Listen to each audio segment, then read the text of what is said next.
iyo umupasiteri kimuraje ishinga ari ibintu vyiwe ishengero ryiwe riba riko rirahona et sur les besoins locaux, en sorte que même ce qui est bon pour lui-même, il ne le fait pas. Akarazwa ishinga n'ibintu vyo mu karere iwe iyo yarungitswe ku buryo n'ivyo mugirira neza atabimenya. Voici une des questions qu'un frère a posées parmi la retraite des financiers, des diacres. Hariho ikibazo mwene data umwe yabajije mu kwiherera kw'abadiyakoni. Il a demandé, yarabajije ati comment faire? Ngo twobigenza gute? Nous apprenons beaucoup de choses ici. Ati turiga ibintu vyinshi ngaha. Mais quand nous arrivons sur nos terrains, ngo ariko dushitse hariya iyo tuvuye, personne ne nous donne la parole. Nta muntu numwe aduha ijambo ngo tubasange. Comment allons-nous donc diriger l'église dans le domaine des finances? Tinone tuzorongora gute amashengero mu gisata c'ubutunzi? Les pasteurs ont le syndrome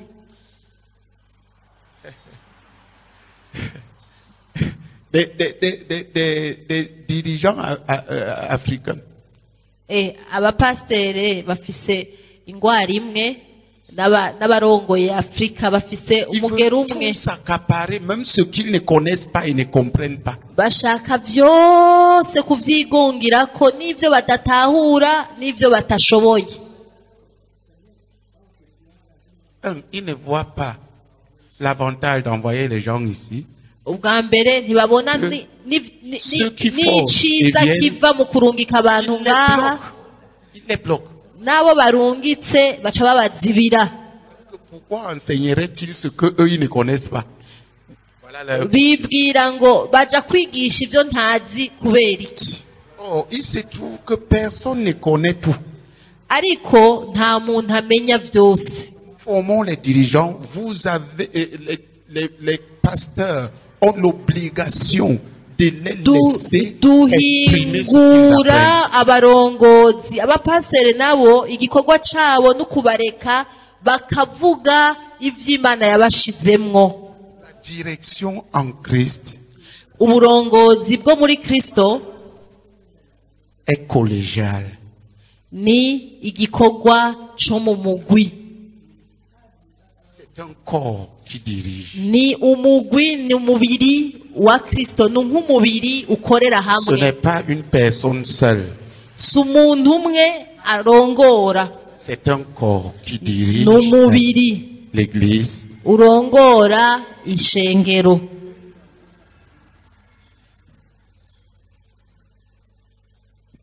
Mais une personne dirige le corps. Hama mugabo akaca haba umubiri, umuntu umwe arongora wa mubiri. N'umuntu aba yarashinze igikorwa. Plusieurs de nos jeunes missionnaires ont détruit leur œuvre parce qu'ils ont la prétention de diriger, de contrôler tout. Bakiri bato baba missionnaire bo mu gikorwa cacu barisha igikorwa kubera bibaza ngo barashobora kurongora ibintu byose, kubera bashaka gucungera ku muntu wese, bakibaza ko bashobora kurongora ibintu byose. Ubwo bushobozi ntabwo bafise.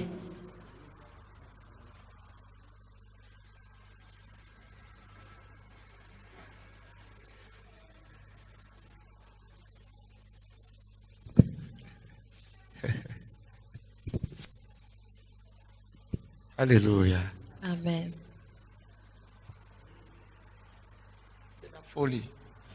Ni nk'ubusazi. De vouloir prêcher par exemple sur l'entrepreneuriat pour la mission. Si tu lui donnes d'enseigner l'entrepreneuriat pour la mission, qu'est-ce qu'il a déjà entrepris? Tu lui donnes, qu'est-ce qu'il connaît? Kuvuga uti nzokwigisha ku migambi izoshigikira igikorwa. Nk'umuntu yohuye ibintu by'umugambi yovuga ibiyi. tu lui dis, enseigne, il dit, moi-même, je dois enseigner sur les finances. Moi-même, je dois enseigner sur ceci. ni jewe nyene ntegereza kwigisha ku by'ubutunzi. Ni jewe nyene ntegereza kwigisha no kuri ibi. Ubizi kwiki? Les dirigeants, oui, mais il enseigne quoi? Nibyo uri umurongozi ariko uri kutanga iki? Le pasteur principal de l'église Umupasiteri mukuru est le w'ishengero coordinateur du corps des dirigeants de l'église. niwe azararaba yuko abandi barongozi bariko bakora neza. Et le corps de direction de l'église est le dirigeant de l'église. Frère, je veux que vous compreniez ça. Mwene dati bishaka ko mubitahura n'entre pas dans votre nico parce que vous avez le kintu syndrome cananiranye kwinjira mu mitwe yanyu de la direction. kubera mushaka gukora vyose no kurongora vyose. Tout le monde doit t'appeler Mutama alors que tu es un petit. Abantu bose ukiri umwana ugashaka ngo abantu bose bakwite Mutama. Camerounais, pourquoi veux-tu que les gens t'appellent Mutama? Cameroun, ni kubera iki ushaka ngo abantu bakwite Mutama? Tu n'as même pas un bébé d'un mois. Nuri n'uruhinja rw'ukwezi. On dit le mariage. Bakavuga ngo ukubaka. On appelle le Camerounais pour venir enseigner sur le mariage. Bakaca bahamagara Cameroun ngo wigishe mu bintu vy'ingo. Il a 0 jour de mariage. Nta n'umunsi n'umwe arubaka.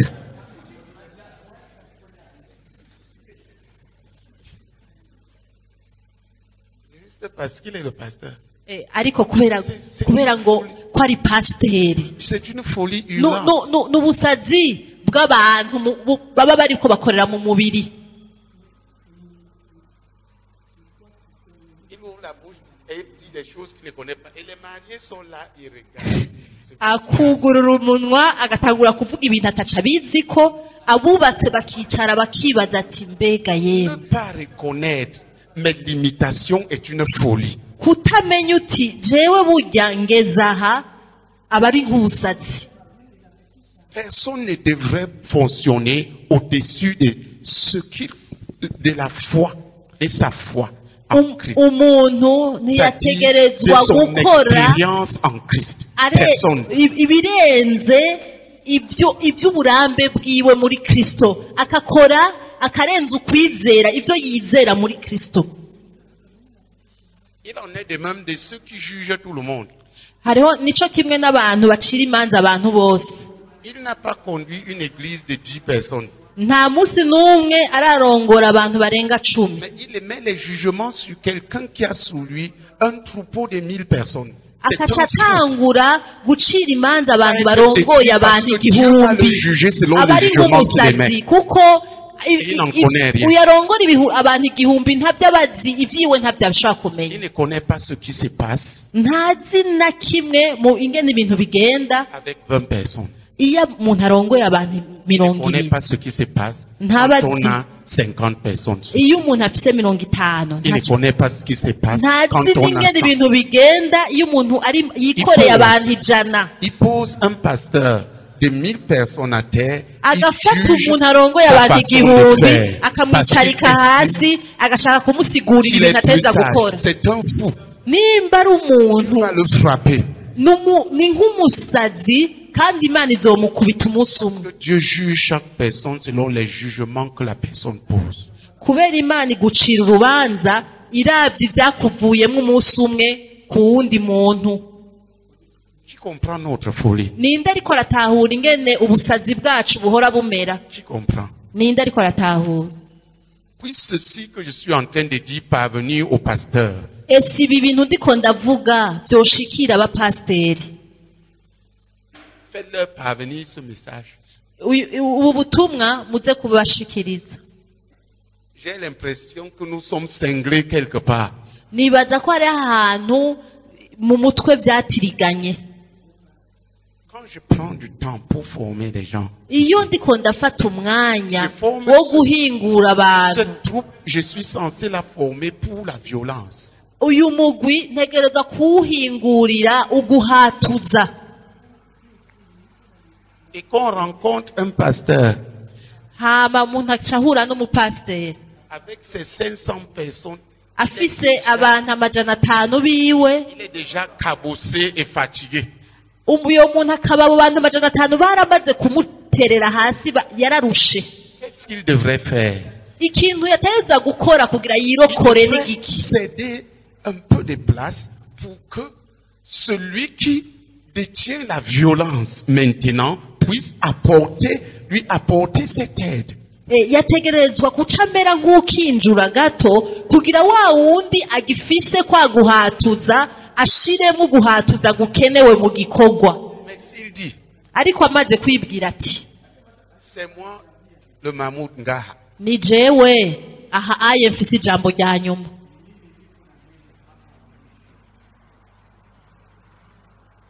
lui-même périt, l'église périt. acahona ndarya shengero ryiwe bagahonana. Nous formons les gens. Turiko turahingura Les abantu. pasteurs ont intérêt à nous envoyer les gens. Abapasitori ni ku neza yabo boturungikira abantu. Je n'aime pas beaucoup parler des sanctions. Jewe sinkunda kuvuga ivya Samson. Non. Sanctions. Sinkunda kuvuga ivy'uguhana, ivy'uguhana abantu. Seulement si je les prends, ça va s'appliquer. Je suis votre père. Je ne suis pas, je n'usurpe pas. Ariko ninafata ibintu vyo kubahana bizokogwa kubera nije nabavyaye niwe yabavyaye. Nous serons obligés, en science des dirigeants, d'appliquer les sanctions. Bitegerezwa kushiraho duteza gushiraho ibihano mu barongozi sur ceux des pasteurs qui ne nous permettent pas de former les gens comme il faut. Ku bapasteri batatwemerera guhingura abantu babo nk'uko bikenewe. Je parle en tant que munsunitse gushika naho ivyo bintu ndabikora, ndiko mvuga nk'uwabavyaye. En tant que ici entrepreneur pour la mission. Ndiko mvuga nk'usunika igikorwa. Celui qui gère cette entreprise missionnaire ici. Aha ndiko mvuga nk'utegerezwa gutunganya uru ruganda rw'abamissionnaire ngaha. Est-ce que vous avez remarqué que c'est une entreprise? Ninde amaze kubona ko iki gikorwa cacu ari uruganda? Vous n'avez pas remarqué ça? Nta muntu yabibonye ko ari uruganda. C'est toute une entreprise. N'uruganda runini.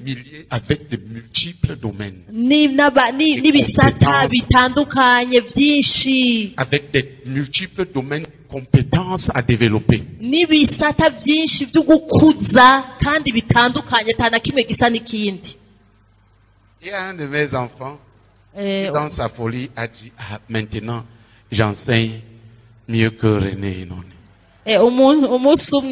Umwe mu bana banje yafashwe n'ibisazi yavuze ngo ubu uye nigisha neza gusumvya René None. Je lui ai dit mon ami, c'est ça même que je veux. Ndamubwira nterega mugenzi ivyo nyene nivyo nashaka. Le seul problème c'est que si tu dépassais René None tu serais plus ça, tu es un fou.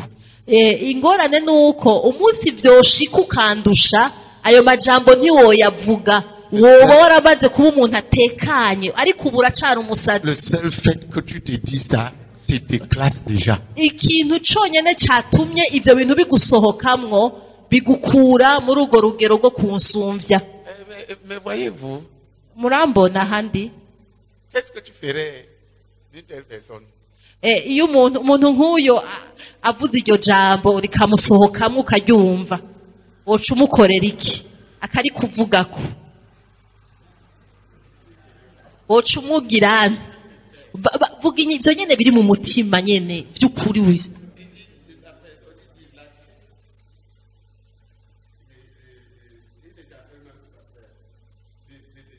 Akaza akabwira abantu ngo je ngujya mutwe wa Zebede ntashire ko na pasteur ngo ujya mutwe wiwe ngo ni mubi upanze nabi ngo kwanza ngo nibintu ngo n'ukuntu ngo asigaye yigisha ngo avuga ubutumwa ngo n'ibintu ngo byarenganywe bitari byo oca umubwira ngo iki ntuvuge ushiramwo ukwigumya kubera tuzi ko utari umumarayika musanze naho noba naramuhaye igikorwa noca ndakimwaka même si c'est quelqu'un qui a une activité je le retranche le oca umuca umutwe. Si tu lui tranches la tête, ta part de tête sera tranchée quand tu vas commettre des erreurs. Umuntu nk'uyu iyo umuciye umutwe nawe umunsi umwe bigashika ugakosa umutwe wawe bazoca bawuca. Pour le moment, c'est l'une des meilleures personnes que j'ai autour de moi. Ariko ubu ndiko ndababwira ni umwe mu bantu beza banyegereye kandi aranyegereye kubasumvya mwese. Non, j'ai dit la personne dont je parle. Oya suyu Vous ne pouvez pas le soupçonner. Umuntu ndiko ndavuga ntimwona mumenya. C'est une des personnes plus proches de moi que vous tous. N'umwe mu bantu banyegereye gusumvya mwese. Sans exception ici. Mwese atanumwe avuyemo mwese iyo muntu aranyegereye. C'est ça la grandeur. Ico nico bita ubukuru muri Kristo, kuba umukuru, kuba uhambaye. Quand tu as des pasteurs qui défendent leur nom à mort. Iyo mbuye n'umupasiteri ukoze ku izina ryiwe ucupfa.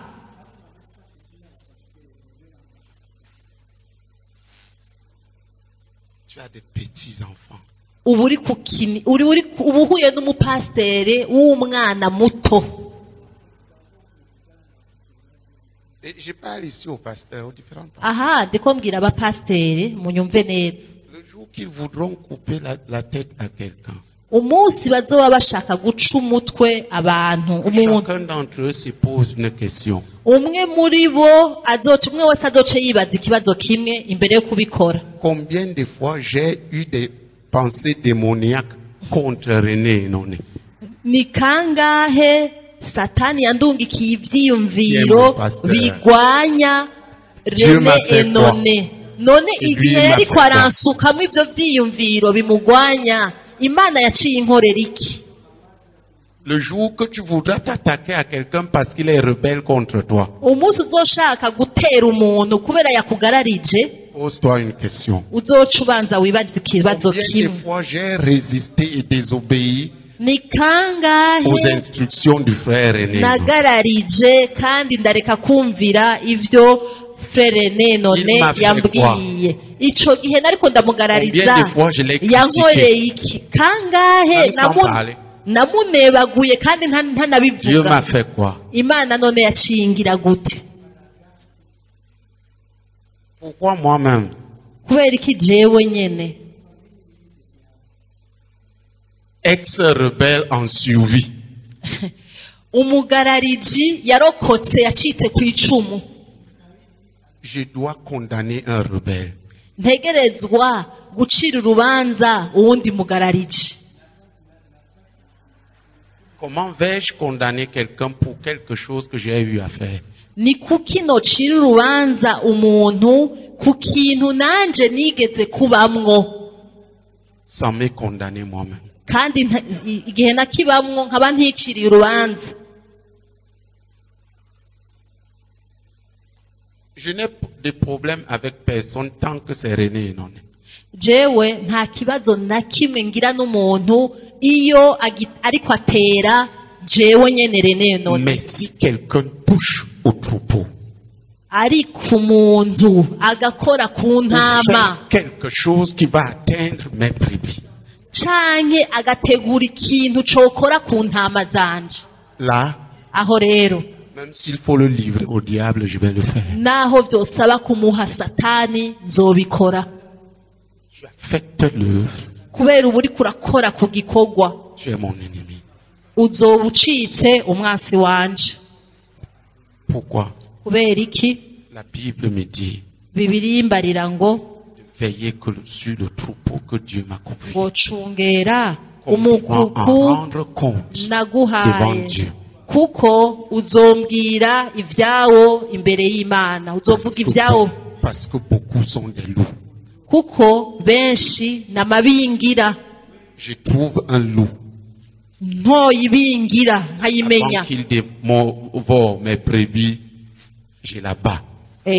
ikaba ishaka kundira intama ca ndayica Par amour pour mes brebis. Je trouve quelqu'un kubw'urukundo bw'intama pour les détourner de la vérité, les intoxiquer. abantu baza gukura abantu mu kuri kugira ngo babonone bababuze kushika kure. Mais si tu parles de René None, ariko umunsi uzovuga René None parle.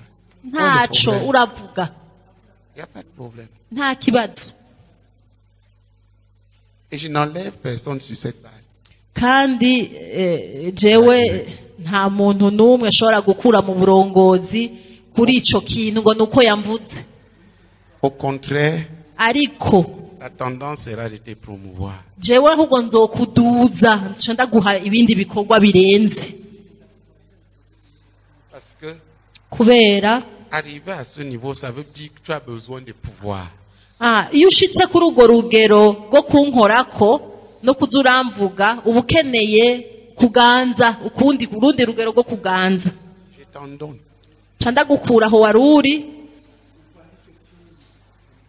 Et que ta folie soit manifeste à tes propres yeux si tu as des oreilles. nkakuzeza ibihambaye kugira ngo ubwo busazi bwawe butangure kugaragara neza kandi utangure kubwumva neza.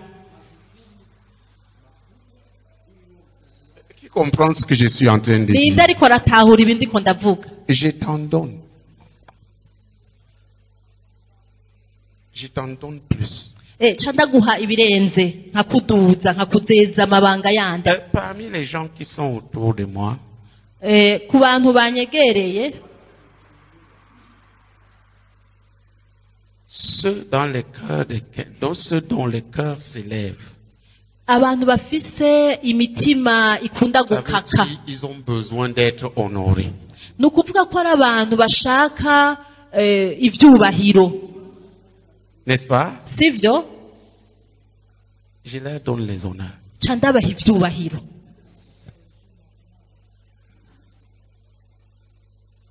Je leur partage ce que j'ai comme honneur. Ca mfata ivyo mfise mu cubahiro canje nkabakatirako nkaca ndabaha.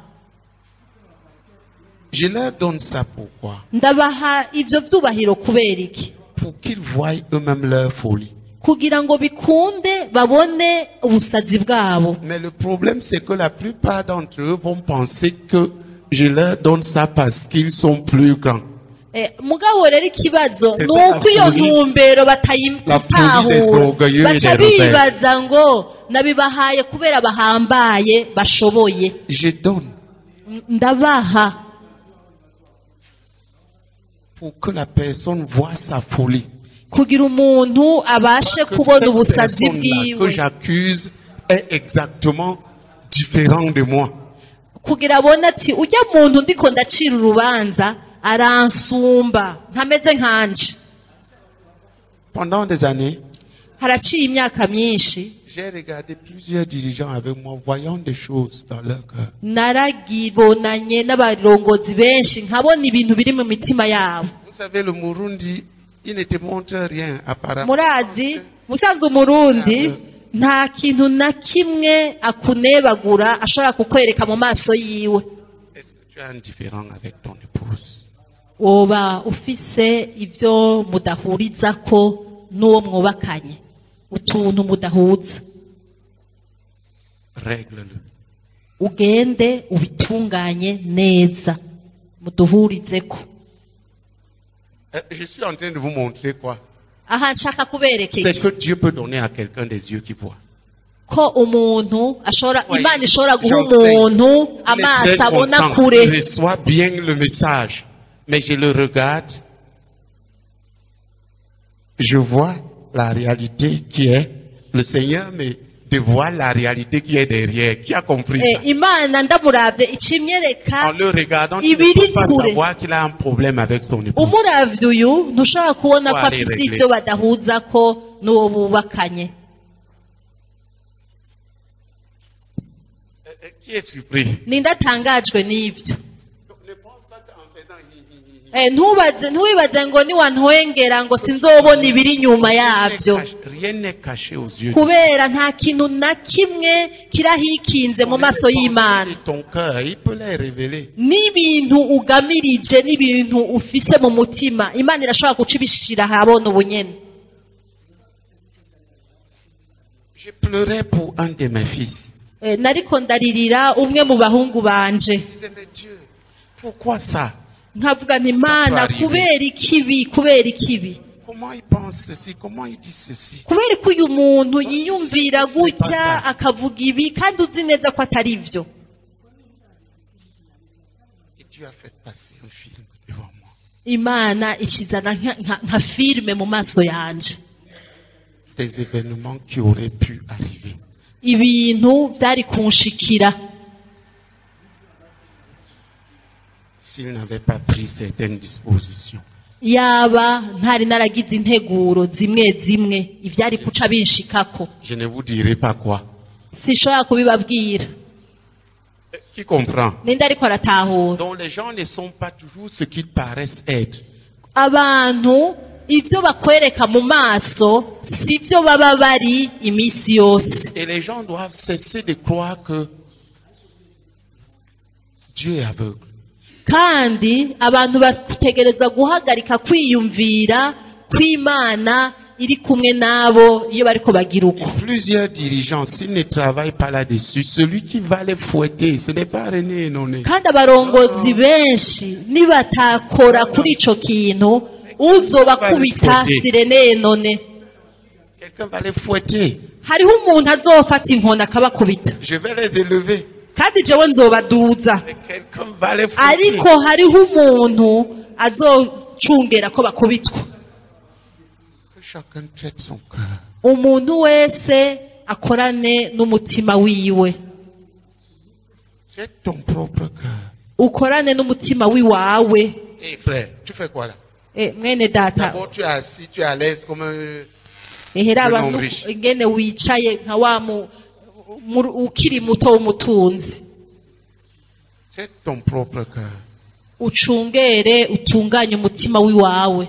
Ne t'inquiète pas de ce que les gens disent de toi, mais veille sur ce qui est en toi. Lève-toi là. Haguruka. Nturazwi ishinga n'ivyo abandi bo kuvugako, urazwi ishinga n'ivyo Imana yo kuvugako. Si tu dors, tu vois que tu sens que tu vas dormir, tu ne te couches pas dans la chaise pour la transformer en lit. Tu te lèves, tu restes debout. Agatiro gatanguye kuza, iyo ntebe ntuyigire igitanda, haguruka. Acceptez pas le sommeil. Ube uratembera kuko ntiwemere itiro. Dis à ton voisin, il est presque midi, pas minuit. Bwira uwo mwegeranye ngo ni saa sita y'umurango, si saa sita y'ijoro.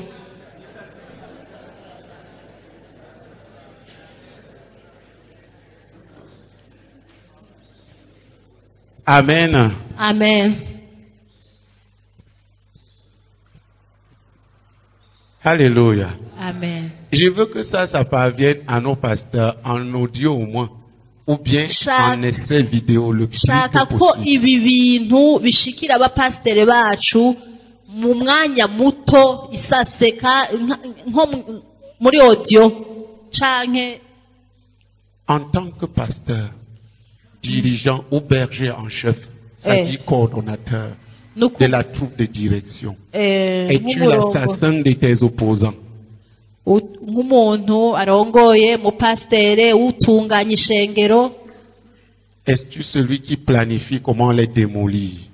Woba uri umuntu ariko ategura ingene azosambura umurongoye.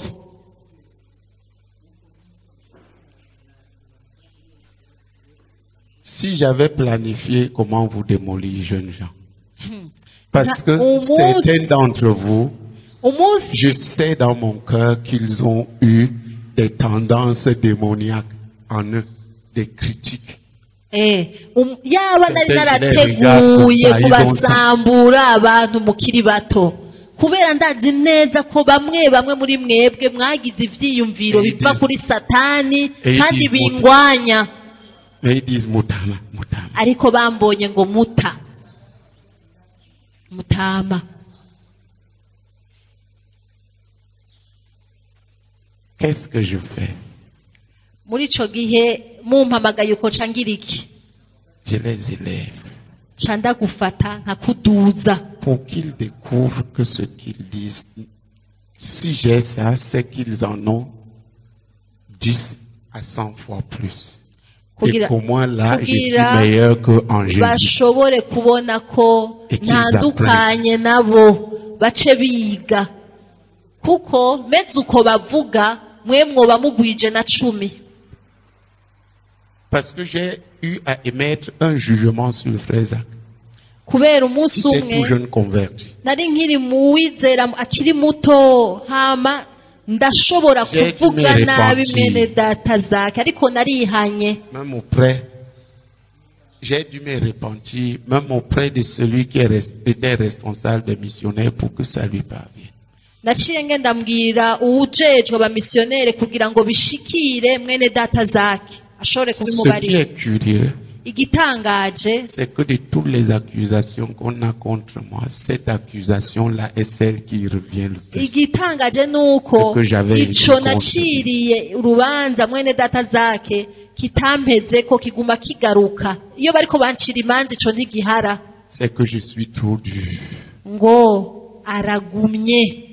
La plupart d'entre vous l'ont dit. Mwese mgaha mweshi barabivuze. Donc, je suis jugé du jugement que j'ai porté moi-même. Urwo rubanza rungarukako ni urubanza nanje naciriye uwundi. Mais je m'étais repenti. Ariko je narihanye. Dieu m'avait pardonné. Kandi Imana yaranyejeje iranamparira. Penses-tu que Dieu ne voit pas? Wibaza ngo Imana ngo ntikubona?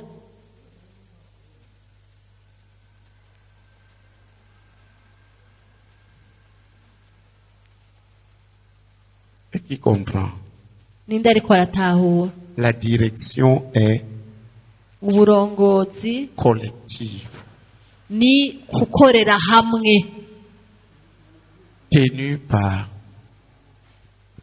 un corps. Bukaba ari nk'umubiri, bukaba buri kumwe mugakora nk'umugwi w'abarongozi. Les dirigeants de l'église. Umugwi w'abarongozi b'ishengero.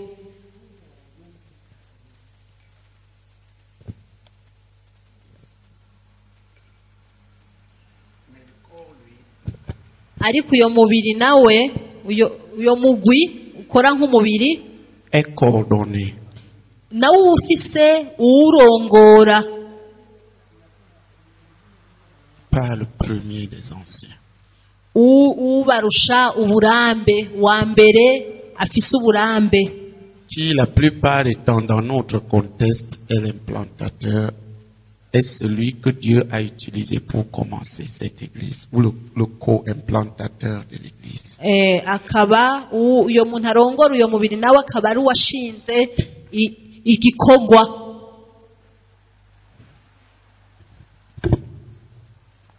Nous devons donner de la place aux gens, à la direction. Tuca duha ikibanza uburongozi. Pour que nos églises grandissent. Kugira ngo amashengero yacu akure. Par exemple, nk'akarorero, on devrait sortir parmi vous des évangélistes en chef. Twategerezwa kugena abavugabutumwa barongoye abandi. Et les placer aux côtés des dirigeants. Bakaca babashira mu kibanza c'abarongoye bakuru. Quelque chose à dire. Ninde muntu yotubwira ikintu kiri ku mutima wiwe? Tu as quelque chose à dire? Wewe urafise ikintu ushaka kuvuga, kivuge.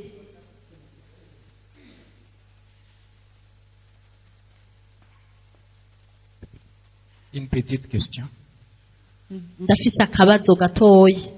Quand vous avez parlé d'une personne qui dirige et qui contrôle, igihe mwavuga ngo umuntu umwe arongoye kandi agacungera que c'est de la folie. ko ari ubusazi, umuntu aguma ariko arakontorora abantu bose. Et je pense que à un niveau, on peut contrôler et diriger. Nibaza ko ku rugero runaka umuntu arashobora kurongora kandi akaguma ariko aracungera byose. Surtout quand l'œuvre est au début. Cane cane igikorwa kikiri gito. Plus l'œuvre avance. Ariko uko gikorwa kigenda kiraguka, à ce moment, je pense qu'on peut céder des responsabilités. Muri ico gihe nibaza yuko ari uguha uburongozi abandi. La deuxième préoccupation. Ikindi kigira kabiri, wundi mwitwarariko kugira kabiri. Lorsque vous dites à propos du corps, les corps des dirigeants. Igihe mwavuga ngo abarongozi baja hamwe nk'umubiri bakarongorera hamwe nk'umugwi. Chez nous à Bukavu, nous avons assisté à un cas twebwe Bukavu hari ikintu cyatubayeko qui a rapport directement avec ces enseignements. Kijanye n'izi nyigisho. Lorsque le pasteur est célibataire et il dirige, iyo umupasiteri atarubaka ugwiwe ariko kaguma arongora, nous avons été affrontés à ce même cas. Twarabaye muri ivyo bintu. Et la réponse que nous avons reçue vis-à-vis de ces mêmes cas que nous trouvons ici, kandi twaronse inyishu ku kibazo c'abarongora batarubaka, et que le pasteur célibataire peut faire tout lui-même, dans ce sens qu'il peut bénir le mariage, il peut donner les enseignements sur le mariage. Ikintu cyo kuvuga ngo yoca ngo ahezagira ingo ngo agatanga n'inyigisho kububatse. Bref, ayant posé cette question, on nous a répondu ceci. Kuri ico kibazo twaronse inyishu, batubwiye ngo Timothée, il était célibataire, il savait diriger. Twaribajije ikibazo, haba baca batubwira ngo na Timothée yari umuseribateri ngo kandi ngo yararongoye. Paul de même. Ngo na Paulo ngo nta mugore yari afise ngo kandi yari umurongozi. Sylvain de même. Ngo na Sylvain.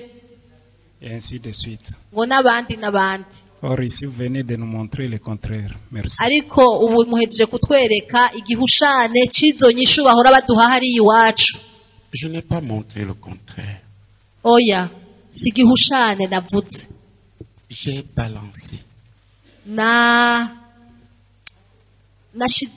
Nashize ku munzani. La parole est une épée à double tranchant. Ijambo ry'Imana ni inkota y'ubugi bubiri. Elle coupe de ce côté. Iyitemye muri uru ruhande no muri uru ruhande citema. Elle pose l'équilibre. Ijambo ry'Imana riteza gushiraho ubungane, ntihabe hamwe haremereye kurusha ahandi. Toute vérité partielle. Ijambo ukuri kose kw'igice qui est prise comme complète. Hama umuntu agafata uko kuri kw'igice akagufata nk'aho umenga kurikwiye, devient une erreur. Kuca gushira abantu mu kwihenda, ruzana uruhendo. Ça c'est le contre-pendant de ce que je viens de dire. Ico ni nk'ikintu kigiye mu rundi ruhande kikaremera uruhande rumwe mu byo mpejeje kuvuga. Colombe a des ailes d'argent, dit la inuma ifise amababa y'inzahabu, niko Bibiliya ivuga.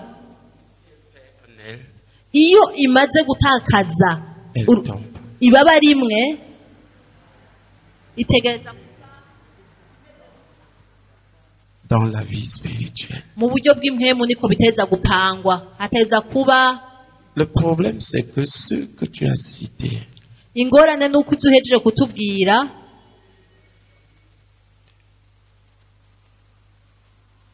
C'était des gens matures. bari abantu bakuze bamaze kugera ku rugero runaka, Certains avec le don de célibat. kandi bamwe muri bo bari baramaze kwemezwa Si tu n'Imana t'en vas ko fouiller bafise ingabire y'ubukone kuba inkone. Tu comprends? Ninde ariko Certains aratahura? étaient des eunuques. Bari inkone bizwi, bari amahitamo yabo. Il ne me souvient pas qu'on ait parlé de mariage pour Timothée dans la Bible. Ça nta n'a hantu jamais été. na hamwe higeze havugwa ibyo kubakwa iby'ubukwe bwa Timote muri Bibiliya. Paul était clairement un eunuque Pawulo yari inkone kandi mu buryo pour bugaragara. l'évangile, Yari yigize inkone ku bw'ubutumwa bwiza. dont la chose n'est pas valable dans de tels cas. Ibyo rero mu bintu nk'ibyo ntushobora kubizana ngo ubishushanye nabyo. Et quand je mandate une personne, kandi jewe iyo ntumye umuntu ça kunserukira, veut dire que j'ai soupesé la personne ni ukuvuga ko uyo muntu mba naramupimuye, et que je crois qu'il peut veiller sur la vérité dans tous les domaines. kandi nkaba nizera ko ashobora azocungera ukuri mu bisata byose. Mais cela ne veut pas dire qu'il est le meilleur dans tous les domaines. ariko Dans son uko église, gucungera ukuri muri byose si ukuvuga ko ari we wa mbere mu bisata byose, oya. Les gens peuvent être meilleurs, mais sans connaissance de la vérité. Abantu barashobora kuba beza mu gisata Ils ont kinaka, l'expérience, mais ils n'ont pas la vérité. Lui, il a la vérité sans expérience. akaba adafise ukuri muri ico gisata, uwundi nawe akaba afise uburambe mugabo atakuri afise. Maintenant, Ubu rero lorsque nous commençons à prendre des gens qui ont l'expérience pour les faire grandir dans la vérité, iyo dufasha abantu bafise uburambe kugira bakure mu kuri, ils auront dans ce domaine plus que lui, parce que lui, il est dans plusieurs domaines. bazoca bakura kumusumvya kubera uyo wundi murongozi ahamagawe muri vyinshi. Il faut qu'il ait la sagesse Bisaba rero ko aba afise ubwenge pour voir que tel bwo gushobora kurobanura ati naka est en train d'acquérir la connaissance de la vérité. ariko arakura mu kumenya ukuri mu gisata kimwe En runaka. plus de l'exemple, en plus de l'expérience qu'il a. Donc il faut le laisser communiquer. Il peut communiquer mieux que moi. Arashobora kuvuga ivyo bintu neza kunsumvya kubera bifisemwo uburambe kandi ariko arakura mu kuri Parce que muri ico gisata. moi, dans ce domaine, je parle sur une base scripturaire. Jewe ndiko mvuga, Je parle par doctrine.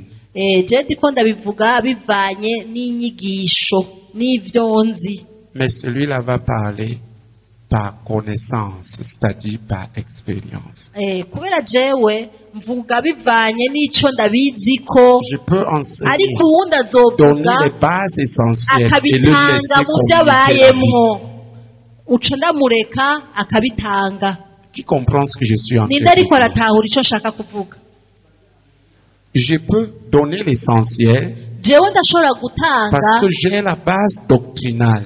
ibikenewe kuko ndafise ico La ndabiziko. base doctrinale encadre l'expérience. Ico uzi ku kintu gizitirira Ese. uburambe. Ceux qui ont l'expérience en la matière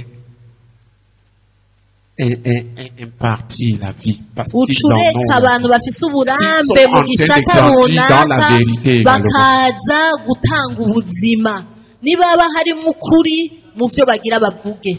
J'ai répondu. Mwumva nishuye?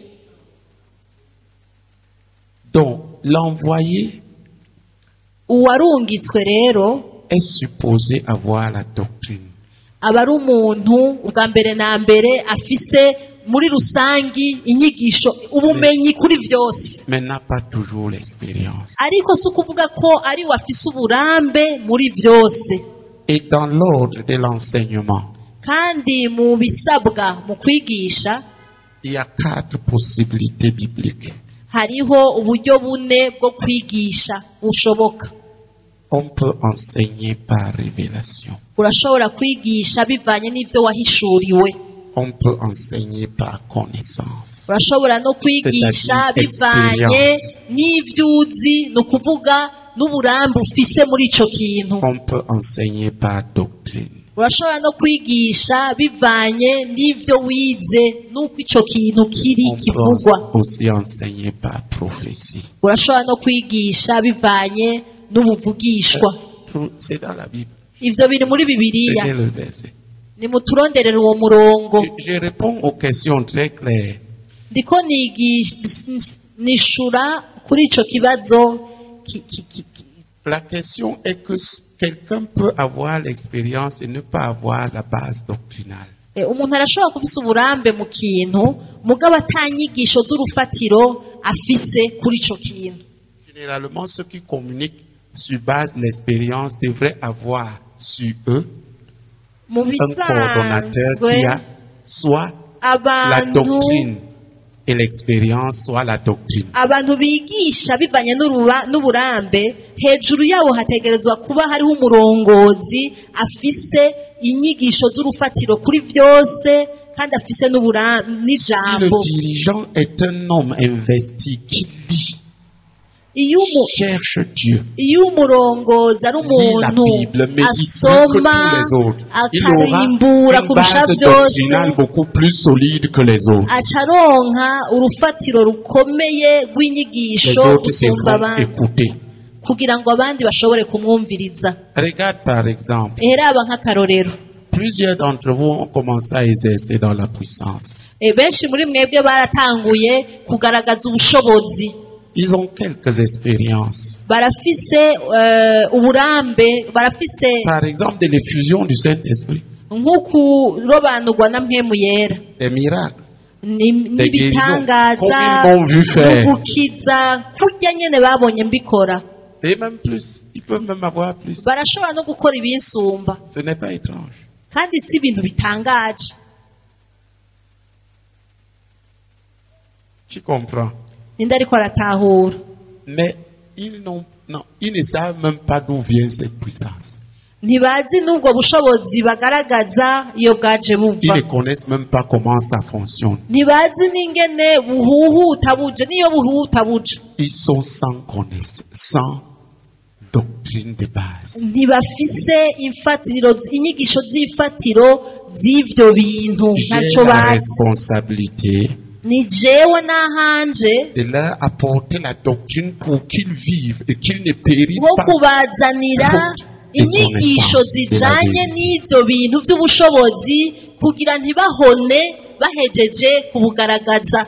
Quand tu prends des jeunes gens comme ceux-ci, Ibaze nk'ubufashe nk'uyu muntu akiri muto nk'uko, ils vont vous toucher les gens comme ça, les maladies pas comme cela. baragukora ko gutya ingwara zikaca zikira, Ils te disent, bakakubwira, ah, le Dieu de René Enone que j'ai vu.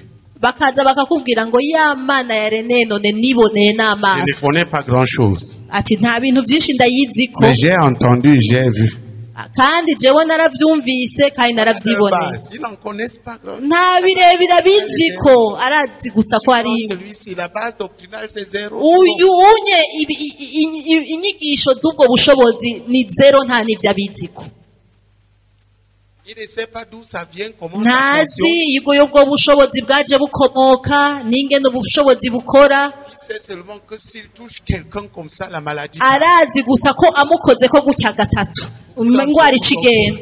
Beaucoup d'entre vous sont comme ça. Benshi muri mwebwe nuko mumeze, Qui est comme ça? Qui fonctionne nina sur cette base? ahora yikorera Et c'est gutya bien.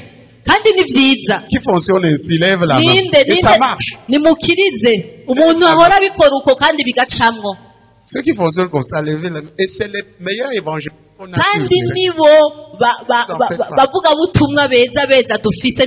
Nuko bimeze, Ils briment les maladies sans même savoir pourquoi, sur quelle base. barirukana ingwara batazi n'ingene zigenda n'urufatiro rwatubye ivyo bintu bashobora kubibaho, Parce qu'ils ont entendu, ils ont vu, ils ont cru.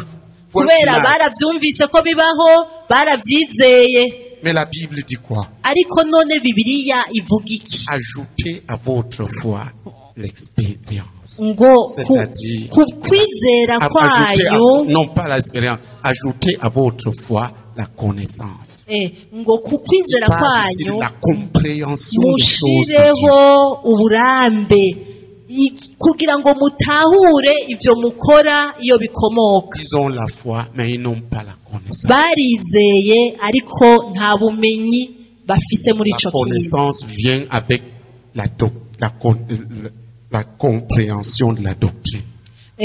Ubumenyi uburambe buvana no gutahura inyigisho ku kintu runaka. Est-ce que tu saisis? Il y a ceux qui doivent exercer sur la base de l'expérience, partager l'expérience. Ce ne sont pas les enseignants essentiels de l'œuvre. Les enseignants sont ceux qui sont mandatés pour apporter la doctrine. Abigisha abasangiza uburambe bwabo baratandukanye n'abigisha. Abigisha n'abategeza gusangiza ibintu. Abantu bafata imitwe yabo bakabunyegeza mu bugari. Ne lisent pas et ne méditent pas suffisamment la parole. Ntibasome kandi ntibarimbura ijambo. Pour être remplis de la connaissance de la volonté de Dieu. Kugira ngo buzure ukumenya n'ubugombe bw'Imana baba bameze nk'abasazi. Comme devant apporter la doctrine. Imana yakurungitse nk'uteza gutwara inyigisho ku bintu runaka. Ta tête dans la pâte de manioc. Ukaca ufata umutwe wawe ukawuhamba mu bugari. Tu ne t'approfondis pas dans la richesse, la compréhension de l'évangile. Tu n'étudies pas la Bible. Tu n'étudies pas la Bible. Avec intensité. Tu périras par manque de connaissances. Qu'est-ce que je vous apporte ici? La doctrine.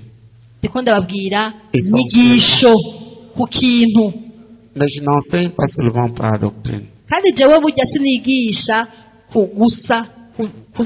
J'enseigne aussi par connaissance, parce que tout ce que je vous dis est déjà une expérience plus profonde que celle que vous avez de la plupart de vous tous. Mais on peut aussi enseigner par révélation. Mais on peut aussi enseigner par prophétie.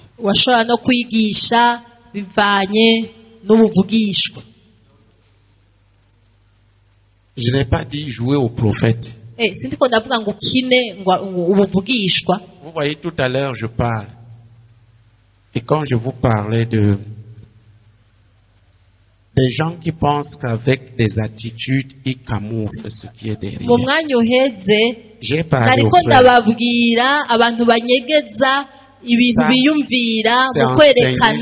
C'est une révélation.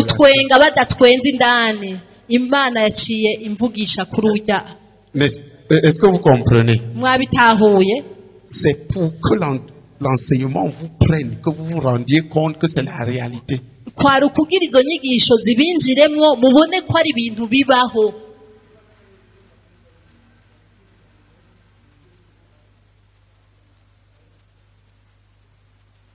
Tu as beaucoup de dettes. Urafise amadeni menshi. Oui. Tu as des problèmes avec l'argent. Urafise ikibazo n'amafaranga. Même avec Dieu. Kandi uragifise hamwe n'Imana. Ton point mort, l'argent. Urupfu n'amafaranga. Tu as besoin de travailler, de traiter ta vie dans ce domaine. Birakenewe ko winjira ibwina ugatondeka ubuzima bwawe muri ico gisata. Je ne continue pas. Simbandanya. Parce que tout ce qu'on voit ne doit pas être dit. Sinon, plusieurs ne viendront plus. Kubera ivyo umuntu abona byose ntibitegereza gutangazwa hejuru. Mweshi muri mwebwe ntimwogaruka. Nous préférons enseigner. nico gituma twahisemwo kwigisha Que les gens le découvrent et se battent avec Dieu. kugira abantu bagende barabibona ivyabo bagwane n'Imana. Pas inspecter les cœurs. Ariko ntibatangure gucungera imitima. La plupart des choses qu'on voit, on ne le dira pas. Ibintu vyinshi tubona ntavyo tuzovuga. Tu t'es battu avec ta femme. Waragwanye n'umugore wawe. On s'est même séparés.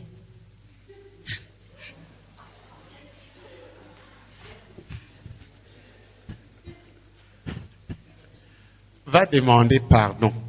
Uje kumusaba imbabazi. Prends ton pasteur. J'ai amené mon pasteur Juvenal, ça n'a pas marché. Non, repars encore jeune et repars. Uze wisonzeshe usubireyo. Ramène sa femme. Prions ensemble. Nimusenge kugira ngo Imana igarukane umugore wiwe mu rugo. Prions.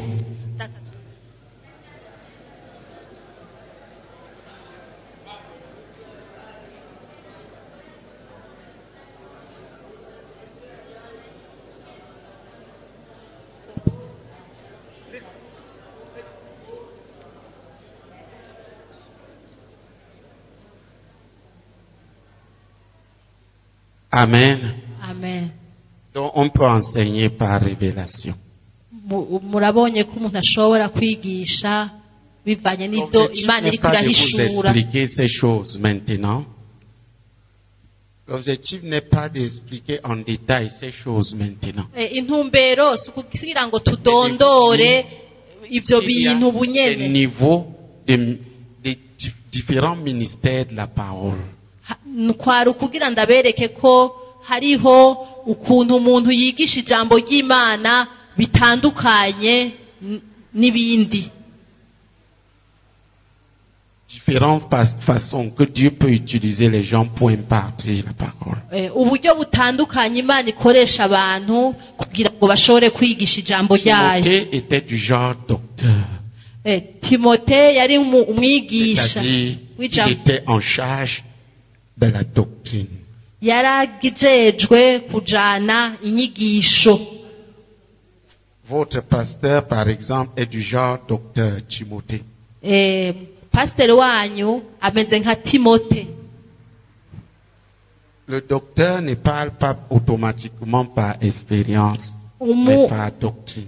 Umwigisha w'ijambo ry'Imana si ngombwa ngo avuge ku by'uburambe bwiwe. Abafise ukuntu yatahuye ikintu hama akagitanga. Il peut ne pas toujours en avoir l'expérience. Arashobora kuba atabifisemo uburambe. Mais il saura discerner ce qui est dans ce domaine, ce qui est de la vérité, de ce qui est de l'erreur. Azoca amenya muri kino gisata ukuri, amenye no muri gisata ukuri hama bitange. Qui comprend? Ninde ariko aratahura? Pourquoi en tant que dirigeant il doit s'enrichir? Igituma mwebwe nk'abarongozi muteza kuba abatunzi b'ijambo ry'Imana. Bibliquement parlant. Tuvuze ivya Bibiliya mukaba abatunzi. C'est ça la folie de plusieurs de nos dirigeants. Nibwo busazi bw'abarongozi benshi bacu. Ils sont repus. C'est-à-dire ils sont satisfaits. N'abantu bashitse bameze nk'abashitse. Même les enseignements que je leur donne, ils ne prennent pas le temps d'écouter alors que les choses qui sont là-dedans, ils ne les connaissent pas. N'inyigisho ndabarungikira nta mwanya bafise wo kuzumviriza kugira ngo zibafashe kuko n'inyigisho za mbere nos livres, ils les négligent. Ibitabo vyacu bakabisuza avec négligence. La Bible, ils la lisent avec négligence. Bibiliya bakayisoma bakaca bagumba ari bakene. Ils ont renié la connaissance. Barihakanye ukumenya. Et celui qui renie la connaissance attire la mort. Kandi umuntu yihakanye ukumenya abariko akwega urupfu. Mon peuple périt par manque de connaissance. Ubwoko bwanje burahona kubera ukutamenya. Suivez-vous les enseignements que je donne. Bihora bishika mu kumviriza inyigisho mba natanze ngaha, si c'est moi qui vous forme, nimba ari jewe mwarimu wanyu, chaque enseignement que je donne, tu devrais l'avoir. inyigisho yose isohoka watereza kuba uyifise, Pour acquérir de la connaissance, ça te permet de mieux faire les kugira recherches ngo bibliques. wironkere ukumenya. Si vous ne le faites pas, Nimutabikora uko, ZBD, et toi, vous verrez des gens comme ça se lever et avoir une plus claire compréhension de l'évangile que vous. muzobona abantu nk'aba bakura kandi baronka ubumenyi bubasumba kuko n'abantu bakurikira. Et qu'est-ce que Dieu fera? Kandi Imana izoca ibigira gute? Qu'est-ce que Dieu fera? Imana izoca ibikora gute muri uyo mwanya? Puisqu'on doit diriger par l'enseignement, Dieu fera quoi? Ko umuntu arongorera mu kwigisha, Imana izoca ibigenza gute? Surtout quand tu es principalement évangéliste. Cyane Au moins, tu cyane devrais uri umuvugabutumwa, avoir la maîtrise de la parole en ce qui wategerezwa kuba concerne umuntu les choses de gagnement azi des âmes. cyane iby'ijambo ry'Imana n'imiburi muri mu by'ukunyaga imitima, dans le domaine de gagnement des âmes. cyane cyane mu Parce que tu as gisata l'expérience, tu devrais ajouter la doctrine. Mais wateza les kuba ufise enseignements, ubumenyi kuko ufise uburambe, de wateza kuba quel ufise inyigisho. enseignant, de quel expert N'uyuhe bitumwako, en gagnement des âmes suis-tu à la lettre? n'uyuhe bitumwako mu kunyaga imitima ukurikira atagukura kw'ikirenge? Qui comprend ce que je suis en train de Ninde dire? ariko aratahura? Dans le domaine de la connaissance, Mu gisata c'ukumenya, c'est-à-dire dans le domaine de la compréhension et la possession des Écritures. nukuvuga mu kutahura no kuba mu vyanditswe, Il y a deux facteurs. hariho bibiri bisabwa: L'étude de la parole, kwiga ijambo la ry'Imana, lecture, la méditation, l'étude gusoma intensive de la ukiga parole, ijambo ry'Imana, ukamara umwanya mu ijambo ry'Imana, domaine par domaine. igisata ku kindi udasimba. J'ai noté que quand je prends, on ouvre. Par exemple, il a ouvert un domaine. Je suis en train, vous voyez que c'est en train de s'élargir. Ninde n'est-ce yamaze pas? kubona ko iyo Parler wuguruye là-dessus pendant ahantu une journée. nca nshobora kubivuga ko n'umunsi ugahera, uyu ahejeje kugurura ahantu ndiko Dans ndamwishura. la Bible, tout ce que je dis est dans la Bible. Ibi bintu byose ndiko ndababwira biri muri Dieu Bibiliya, dans la Bible et vous ne connaissez pas. kandi nta n'ibyo muzi ko ndiko mvuga ibya Bibiliya. J'ai eu à étudier par exemple l'enseignement. Umunsi narigeze Donc, c'est kwiga quoi? ibijanye no kwigisha. C'est de ça que je vous parle. Bisigura iki kwigisha? Qui comprend? Ninde ariko aratahura? L'enseignement. Kwigisha abantu Comment ça se fait selon Dieu? bikorwa gute Qu'est-ce que c'est? bivanye n'ivy'Imana Qu'est-ce ishaka? que Dieu en dit? Imana ibivuga ku iki Qu'est-ce qui est kwigisha? écrit là-dessus dans la Bible? Ni igiki canditswe ku kwigisha? Mais plusieurs sont appelés à être docteurs le sont, mais le sont par expérience. Ils ne connaissent même pas ce que c'est l'enseignement qui est leur Benshi domaine. bahamagariwe kwigisha Ils connaissent abandi, peu de choses là-dessus. babigisha kubavanye n'uburambe, Tu étudies, ariko médites, nta jambo ry'Imana mémorise la parole bafise. Mbega uriga ijambo intensément, ry'Imana domaine par utakuramo domaine. igisata ku kindi. Ceux d'entre vous qui veulent être des leaders Mwebwe mushaka kuba abarongozi, doivent acquérir le discernement. mutegerezwa kuba abantu Le baserangura. discernement vient par la connaissance et par l'expérience de la parole. Uguserangura kuzanwa no kumenya no kugira uburambe mu ijambo ry'Imana. Il y a des non-croyants qui aiment leurs femmes. Mbega hariho abatizera bakunda abagore babo? Oui. Certains non-croyants aiment leurs femmes plus que les croyants. Abatizera bamwe barakunda abagore babo kurusha n'abizera. Mais est-ce qu'ils sont agréables à Dieu? None ko bakunda abagore babo, Certains même adorent leurs femmes. bamwe bahakwa no kubasenga. None ko bakunda abagore babo kurusha abizera, barahimbara Imana. Ils partent au travail. Bakaja ku kazi, La tête de ma femme. akaguma yiyumvira ngo ari ku mutwe w'umugore wanje, Yo, yo, yo. Sa tête vraiment. ng'umutwe w'umugore wanje ngo Son derrière. ng'ukuntu ngo aremye inyuma Oh ma femme. ng'umugore wanje Yo yo yo. ngo ashe.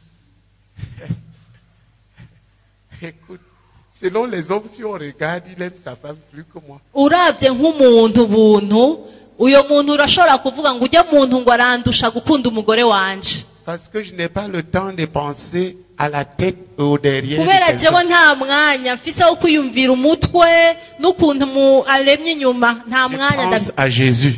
nguma niyumvira Yesu. Alléluia. Amen. Si on se tient extérieurement, ils aiment leur femme. Ubiravye kubw'inyuma baba bakunda abagore babo Et ils sont prêts à pardonner tout. kandi bariteguye no kubaharira ibintu Ce byose que certains croyants ne sont pas prêts à faire. kandi abizera benshi ntibiteguriye guharira, Mais ça ne vient pas de Dieu.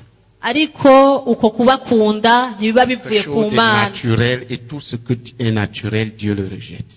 Ni ibintu mvukanwa kandi ibintu byose mvukanwa ndemanwa Imana irabita.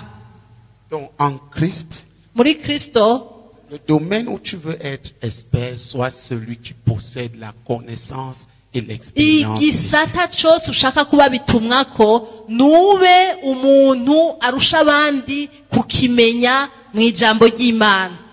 Alors les autres vont t'écouter. Abandi rero bazoca bicara bakumvirize. Pourquoi je vous réunis ici? Ni kubera iki ndabahamagara nkabakoranya ngaha? Vous savez pourquoi? Murazi igituma? Vous savez pourquoi? Murazi igituma? Pourquoi je ne laisse pas vos pasteurs faire ça dans l'église? Ni kuki ntareka ngo abapasiteri banyu babikore mu mashengero iwanyu? Parce qu'ils n'en sont pas capables. Ni kubera ibyo ndabaha badashobora kubibaha ubu. Pourquoi n'en sont-ils pas capables? Kubera iki bidakunda ko bashobora kubaha ibyo ndabaha? Ils doivent grandir.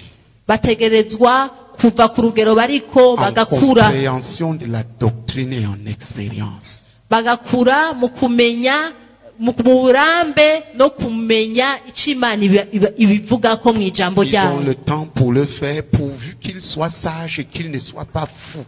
Barafise umwanya wo kubikora no kubishikako gusa ntibaba abasazi. Tu comprends? Ninde ariko aratahura? Je vous réunis pour vous apporter la doctrine et l'expérience que vous manquez. Mba nabahamagaye kugira ngo ndabahe uburambe, ndabahe Afin de n'ico sauver l'œuvre. n'ijambo ry'Imana ribivugako Et ibyo sauver mubamwo, l'œuvre du manque de connaissance et de la mort spirituelle. kugira ngo ndabakingire ukutamenya no gupfa mu buryo bw'impwemu. Qui comprend? Ninde ariko aratahura? Qui comprend? Ninde? Je le fais Ndabikora, par doctrine, nkabikora par expérience, et de temps bivanye en temps ni par révélation. ubumenyi bw'ijambo ry'Imana, nkongerako uburambe, nkongerako n'ukuntu ndiko ndahishurirwa n'ubuvugishwa. Ce que vous ne savez pas, Ico mutaramenya nuko c'est que la plupart des temps, kenshi je ne vous dis pas ce que j'ai préparé.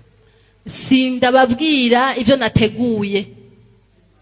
La préparation, c'est ma relation avec Dieu. C'est tout. Jewe ukuntu nitegura n'ukuntu nwana n'Imana. C'est des capacités bâties. Eh, Je n'ai pas toujours fait ça. ivyo singiye kubibabwira, sindababwiye ngo namwe mugende mugire uko. Mais j'en fais Kubera davantage ni par ibintu prophétie, nubatse imyaka myinshi selon les besoins que Dieu voit. ndabibabwira bivanye n'ivy'Imana ibiri kurabona. Certains d'entre vous ont à la base quelque chose de ça. Eh, Mais c'est tellement dans un manque de connaissances qu'ils peuvent brûler même la benshi maison muri avec ça. mwebwe murafise ako kabuto mfise mugabo karimu kutamenya kwinshi Avec ku buryo ce don n'inzu qui mwoyiturira. existe là sans manque, avec un total manque de connaissances. Karimwo ako kabuto dusangiye karimu kutamenya kuzuye. Un frère, Mwene data umwe dans une assemblée un jour, mwikoranira umunsi umwe Ils ont invité, ils ont gagné les âmes. baragiye baranyaga imitima. Et les âmes sont venues à l'assemblée. Iyo mitima ikiraza mu ikoraniro.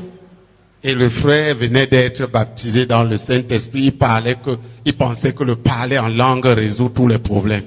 Uyo mwene data yari yahamaze iminsi abatijwe muri mpwemu yera akibaza ati kuvuga mu ndimi biraza gukemura ibibazo byose. Pris par la joie du Saint-Esprit, amaze kunezererwa kubera sans contrôle, mpwemu yera kandi ati s'est levé, il s'est mis à parler en langue de manière entièrement barbare. atangura kuvuga mu ndimi nk'udebagura aravuga mu ndimi gose. Quand tu parles en langue, tu ressembles à un barbare. Iyo uri kuravuga mu ndimi uba umeze nk'umuntu tagira urutonde nibyo mutazi. Et dans tout ça, il le faisait face aux non-croyants. kandi ibyo byose akabikora imbere y'abantu batarizera.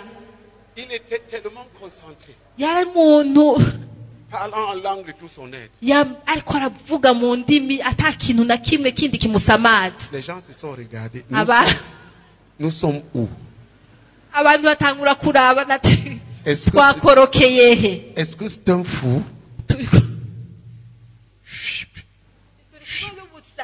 Ils sont tous partis.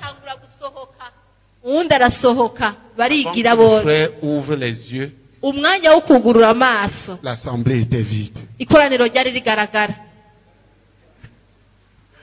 Le don était là, ingabire n'ivyo yari ngaho mais la folie aussi était là. ariko na bwa busazi byari kumwe. C'est ce que plusieurs d'entre vous ont. kandi Vous avez benshi le muri don mwebwe avec la n'ivyo folie. mufise ingabire zifatanye n'ubusazi.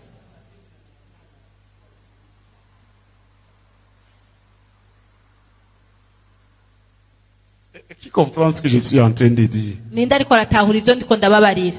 Les dons sont là pour attirer, mais les mêmes dons avec ta folie peuvent tout détruire. ingabire ziri ngaha kugira zigukwegera abantu baze kuri Kristo, ariko niyo ngabire nyene urashobora guturira byose ibyo Un jeune homme wubatse. comme ça, il dit au nom de Jésus, guéris. À la femme de quelqu'un, urabona guéris. umwana nk'uyu akaba ariko arakora ku mugore w'uwundi ngo mu izina rya Yesu ngo kira. Qu'est-ce que tu sens? La femme dit, c'est maintenant ici. uyo mugore akacaza ngo birimutse ngo vyimukiye aha. Si tu es son mari, tu es là. hamuka muri umugore gabo wiwe ukaguma uraba gusa ibyo ariko Il arakora va te couper là. aca guca umutwe. Et c'est les folies que vous faites. kandi nibwo busazi mukora. Le zèle sans connaissance. ishaka riri mu kutamenya. La puissance sans doctrine. ubushobozi butari mu inyigisho y'ubwo bushobozi buriko burava. Folie. n'ubusazi.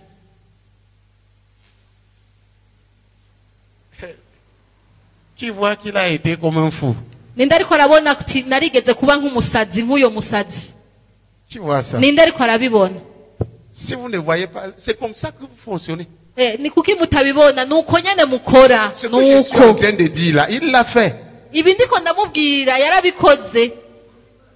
Je ne dis pas ça par hasard, c'est pas que quelqu'un m'a dit, il l'a fait. siniko ndabivuga ngo nakarorero oya, ndazi ko yabikoze. Dieu te garde pour un temps, le temps que tu apprennes. Imana irashobora kugukingira akanya gato kuri ivyo bintu inkurikizi. Continue, un jour quelqu'un va tirer le couteau. ariko ubandanije umunsi umwe umuntu azogucumita. Dieu n'a pas dit allez tâter les seins des femmes des gens. Imana ntiyakurungitse gukora mu mabere y'abagore b'abandi. Tu vas dire, mais Dieu a dit ils imposeront les mains. Dieu n'a pas dit allez. ucunyishura ngo Imana yavuze ngo tugende kurambika ibiganza oya, ntiyakubwiye ngo uje kubakorakora. C'est pour ça que si vous remarquez, je ne touche plus les gens. kandi muramaze kubona jewe singikora ku bantu Avec la grâce de Dieu. kubw'ubuntu Qui a bw'Imana. remarqué ça? ninde yabonye ko ntagikora ku La bantu guérison. kubwo gukira? Quand j'ai introduit l'imposition des mains, les frères, ça a posé quelque chose qui peut devenir dangereux. bene data baciye babyinyegezamwo ku buryo bishobora kuba nabi. kuko uwundi munsi azokubwira ngo mba barahavyimukiye aha. Tu prends la femme de quelqu'un. Ukaca ufata umugore w'uwundi muntu Tu poses la main ici. ugatangura kumukora ngaha imbere.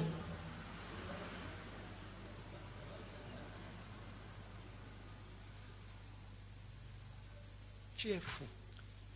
Uwo basara muri mwebwe ninde? Tu comprends ce que je suis en train de dire? Muriko muratahura C'est ce que vous faites. nivyo ukora.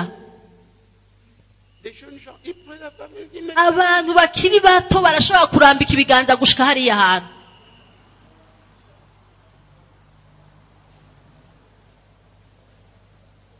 Si tu demandes, il dit, Dieu a dit, il faut imposer les mains au malade. Wamukosora akaca akubwira ngo none Imana ntiyavuze ngo turambike ibiganza ku bagwayi. Est-ce que Dieu a dit, il faut poser les mains sur les entrailles de la femme de quelqu'un? None Imana yavuze ngo muce mukora ngo ku bitsina by'abagore b'abandi. Qui comprend la folie du manque de connaissance? Ninde ariko arabona ko kutamenya gufatanye Qui n'ubusazi? comprend ça? Ninde ariko arabibona? Il interprète un verset biblique et il l'applique de manière erronée. Akaca afata ijambo ry'Imana ariko akarishira mu ngiro mu buryo rizana ari urw'uruhendo. Dieu a mis une limite. Kandi Imana yarashizeho Ne posez pas les mains précipitamment. Ne vous ngo pressez pas. nimwihute kurambika ibiganza ku bantu. Je bénis le Seigneur qui nous a gardés jusque-là. Ndashima Imana kuko yaratuzigamye gushika ubu. Sinon, les ministères de certains d'entre vous auraient pu être surnommés le ministère des massages des seins des femmes. Ndashima Imana ko yaratuzigamye gushika ubu kuko hari ibikorwa vya bamwe iyo barungitswe byari kwitwa igikorwa Que l'ennemi, tu es sincère, c'ugukuyakuya amabere y'abagore. mais suppose que quelqu'un que l'ennemi envoie avec son téléphone filme pendant que tu as posé la main Ibaze à la femme nk'ubu uye de muri quelqu'un. kino gihe Tu es Satani peut-être arashobora sincère. kurungika umuntu afise telefone irimwo La kamera personne guérit. akakubona uriko uramukorako Et il ku publie ça dans la gitsina presse. kandi uyo muntu agakira ariko wa muntu nawe arungitswe na Satani akabirungika Tu vas dire mu que tu bimenyesha faisais amakuru. Uzoca usigura ngo wari Tu vas gukora dire que iki? tu étais en train de faire quoi? Woca usigura gute imbere y'ubutungane ko wari gukora iki?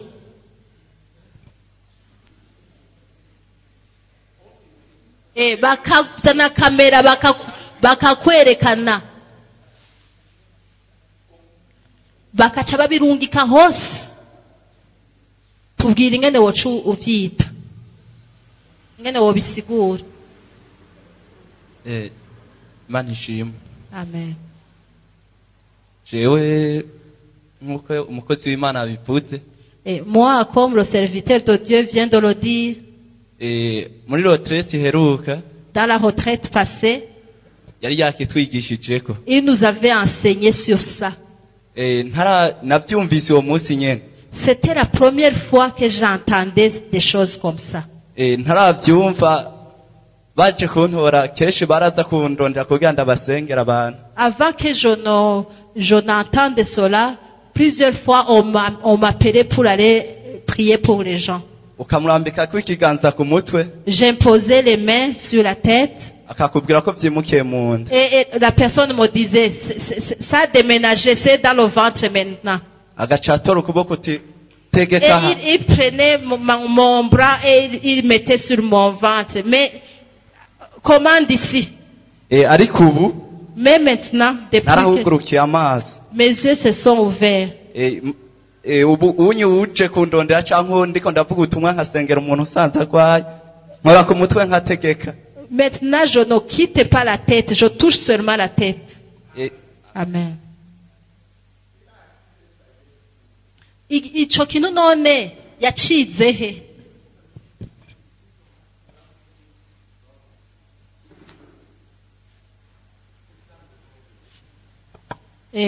Nico inyigisho zimarira umuntu Gardez le croyant dans la vérité. kugira ngo zigumize uwizera mu kuri. Pendant qu'il exerce ses dons.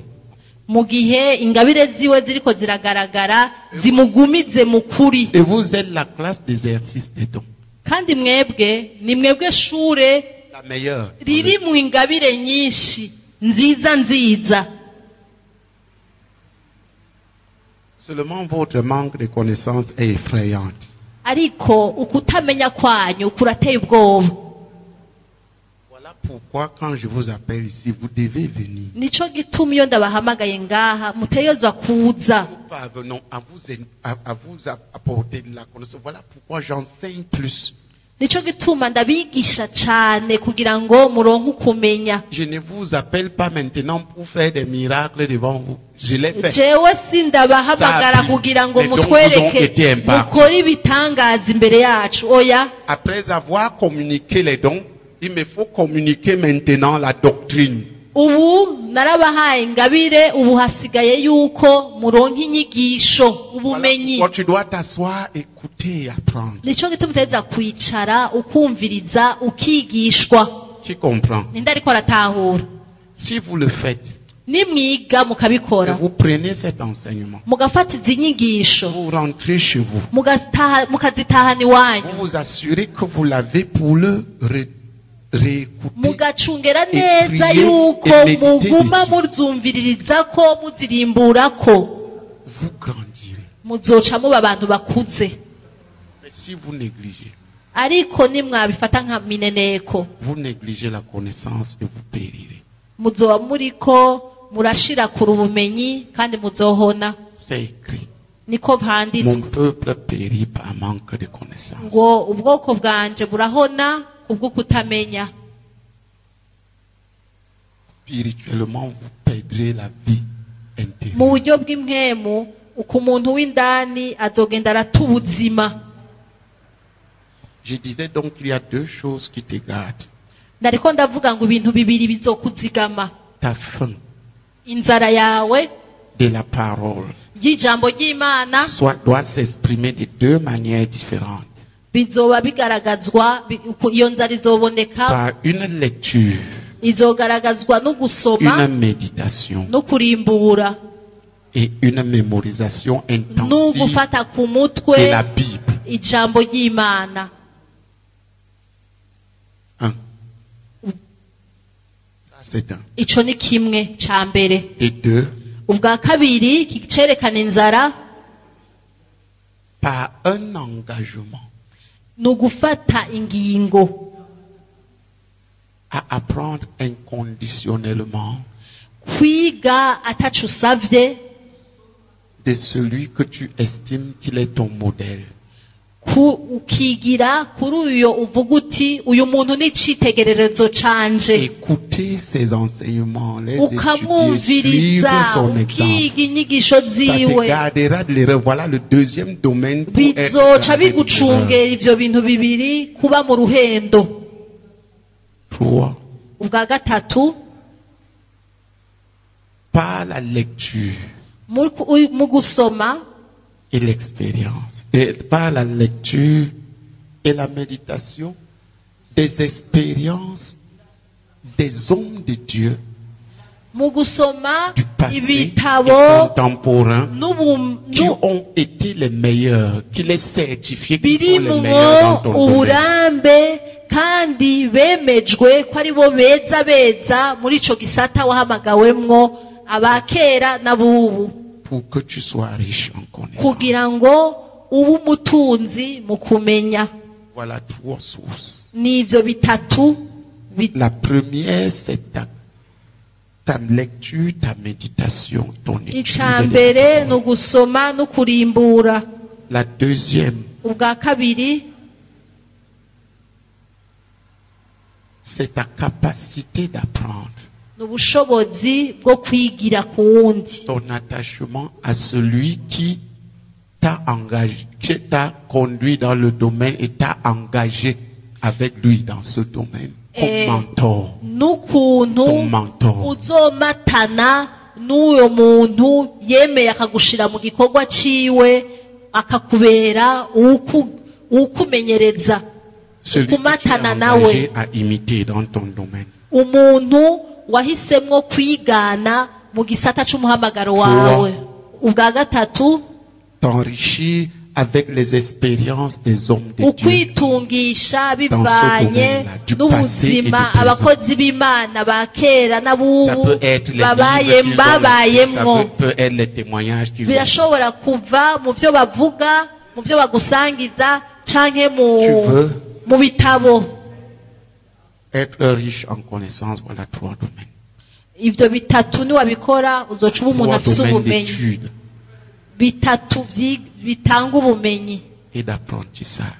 no kwiga. Tu peux grandir. Urashobora gukura. Il y a clairement devant lui quelqu'un qu'il veut imiter. Ninde muntu amaze kubona umuntu yifuza kwigana avuga ati uyu muntu ushaka kumera nkawe? À qui il veut ressembler? Lève la main. Ninde umuntu amaze kubibona? Kiriza.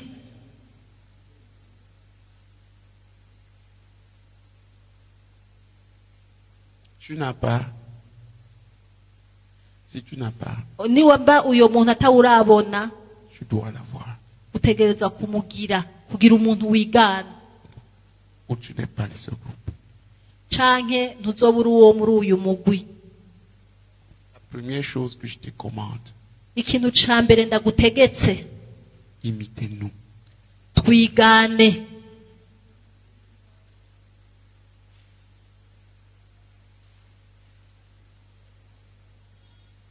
C'est-à-dire moi,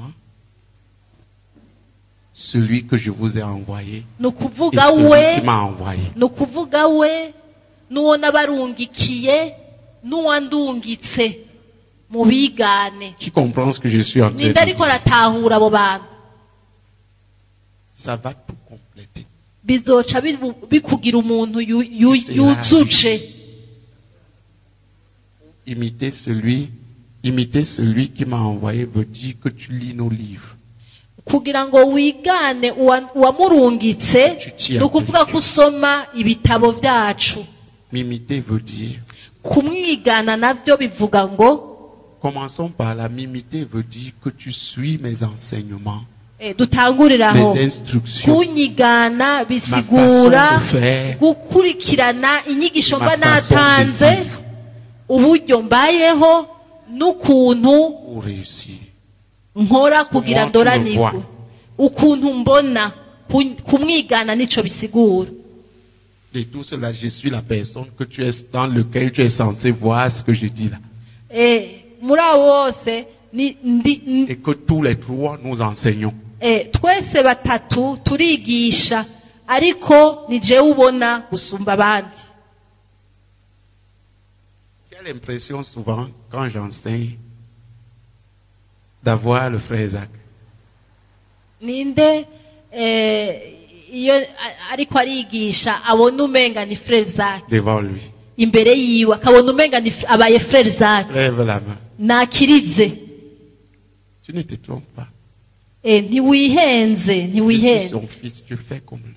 Jewe ndi umuhungu wiwe, Ce ndabikora n'est nk'uko pas abikora. décidé, c'est la vie. C'est la même vie qui compte, la même Si conscience. ibintu nateguye n'ubuzima buntembamwo, Avec des particularités, ariko Qui viennent ndafise ibindi mais bingenga, le fondement est le même. ariko urufatiro ni rwa rundi. Avec aussi mes manquements dedans. Harimwo mugabo n'ivyo ngihajije. Si tu t'écartes de là, et il y a des gens qui prétendent suivre le frère, tu ne le suis pas. Si tu ne m'écoutes Hariho abantu pas, baba bavuga ngo je ngo nkurikira Frère Isaac, urihenda tu mens à ntawukurikira. toi-même. Ni uri umuntu yikurikira.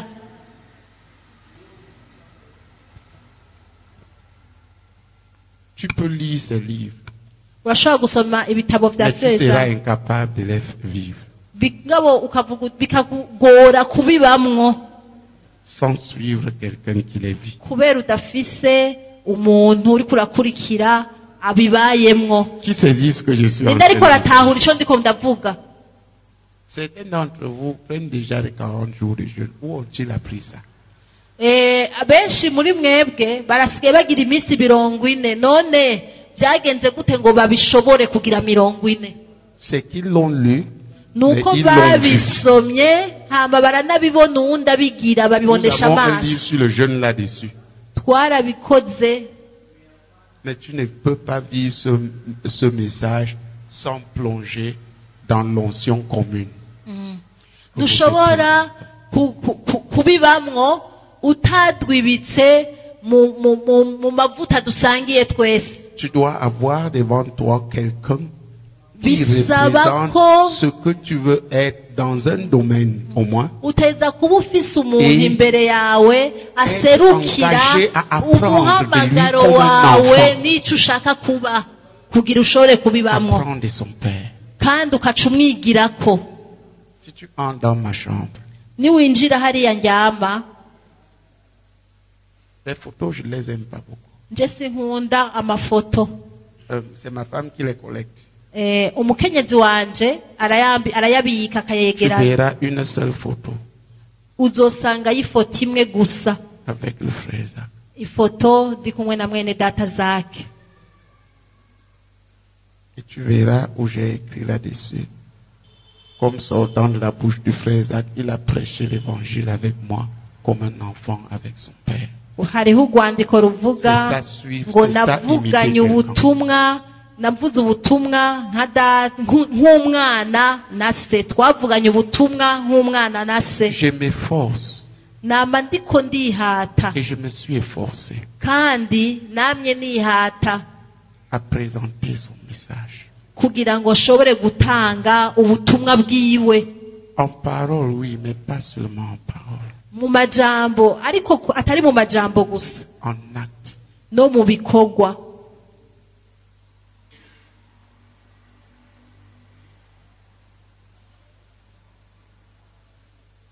Certains ont dit Hariho bamwe bavuze ngo que j'étais déloyal ngo ntayoboka, parce qu'ils m'ont vu lire les livres d'autres hommes de Dieu. kubera bigeze kubona nsoma ibitabo by'abandi bakozi b'Imana. J'étais en recherche Nariko ndondera dans certaines choses qui sont incomplètes au milieu de nous. nariko ndondera ibindi bintu tugihajije hagati yacu, Mais nkabirondera mu que bandi Dieu, bakozi b'Imana. dans sa faveur, a fait éclater ailleurs dans son corps durant l'histoire. Kandi Imana mu buntu bwayo Qui comprend ce que je suis en train de dire? yahaye uwundi mubiri wa Kristo atari twebwe. Je voulais comprendre cette Nashaka gutahura ibintu bimwe bimwe afin d'être moi-même sûr que ce que nous enseignons, c'est la vérité. kugira ngo nemezwe neza ko ibyo turiko Parce que turatanga des questions nk'inyigisho se posaient. ari ukuri, kubera nari mfise ibibazo, Les questions se posaient. nari mfise ivyo nibaza Même nanje sur notre enseignement. no ku nyigisho dutanga. Beaucoup accusaient. Benshi barazicira J'ai imanza, voulu connaître.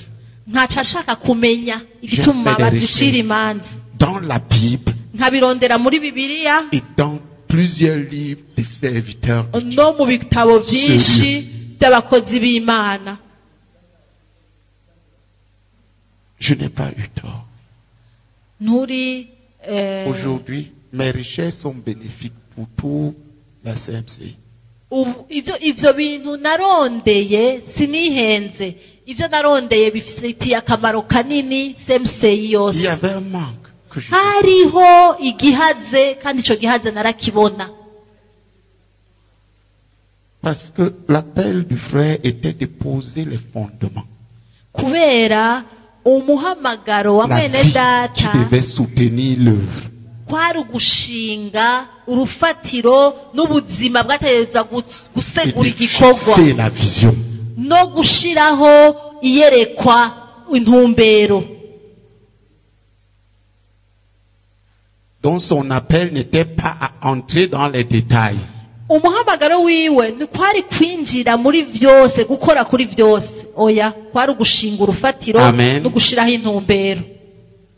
C'était à nous, ses fils, Hari ahatwebwe abahungu biwe de démontrer dans le détail que ces choses sont possibles et vraies. kwemeza mu bintu bito bito muri vyose yuko ivyo yashinze ari ukuri. Comment pouvions-nous le faire Twari kubigaragaza gute ko ari ukuri en ignorant les détails que Dieu a donnés dans des domaines? twirengagije Comment? utuntu duto duto Imana yagiye iratanga muri ibyo bisata. Puis-je exercer la puissance de Dieu en Ni ignorant byo les détails? nari doctrine biblique nari sur la kugaragaza puissance de gute ubushobozi bw'Imana ariko nashize ku ruhande inyigisho zisegura uko Exercer la kugaragaza foi ubushobozi. et impartir la foi à un haut niveau en ignorant les détails de l'enseignement biblique sur la nari foi. gushinga ukwizera gute ku rugero rwo hejuru ntashaka kumva na kimwe mu nyigisho zito zito zisegura uko kwizera. Qui comprend? Ninde ariko aratahura ibyo ndiko ndavuga? Dans mon domaine spécial, Mu gisata canje nahamagawemwo j'ai fait des recherches. nararondeye Le résultat, vous l'avez. kandi murabona ko hariho ivyamwa.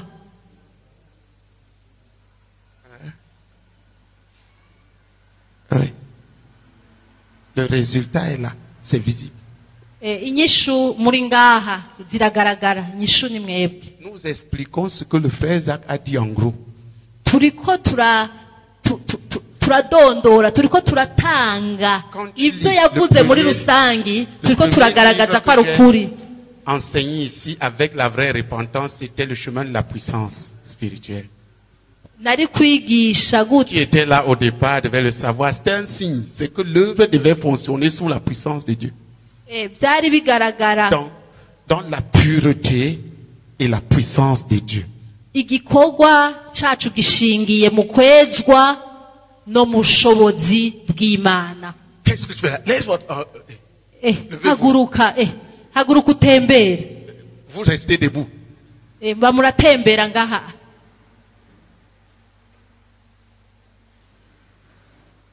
Alléluia. Amen. Qui saisit? Ninde ariko aratahura?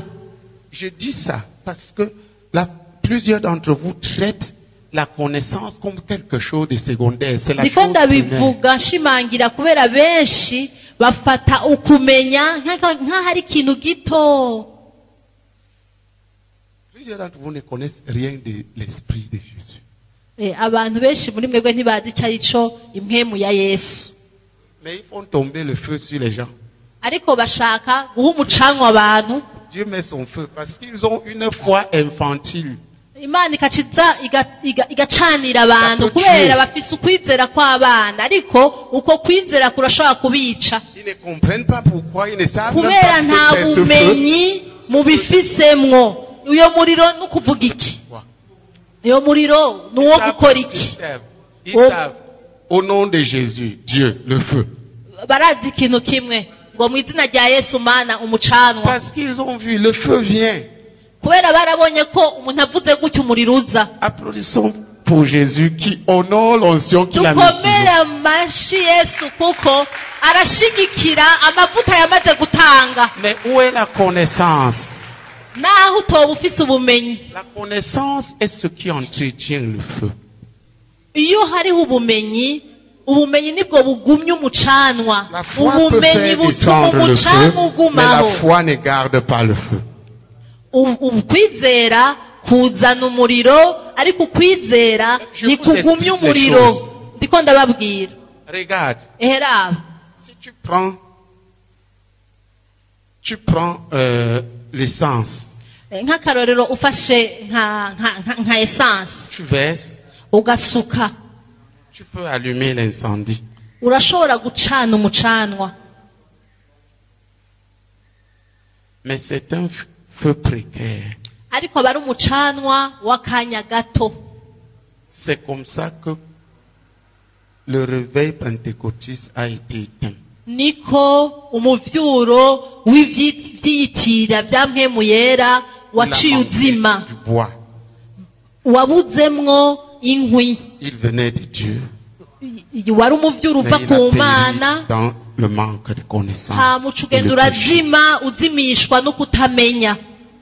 Qui comprend? Ninde ariko aratahura? Il manquait le bois. Hari habuze inkwi. Le bois, c'est la connaissance. Inkwi nazo ni ukumenya. Le sacrificateur